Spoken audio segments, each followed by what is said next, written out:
பக்கம் வீடு இருக்கு அங்கே போறேங்க, காட்டு பக்கம் வீடு இருக்கு அங்கே போறேங்க.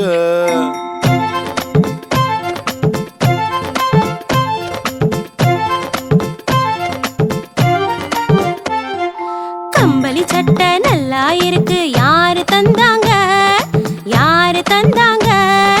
கடவுள் தந்த சொத்து தானே வேற யாருங்க, கடவுள் தந்த சொத்து தானே.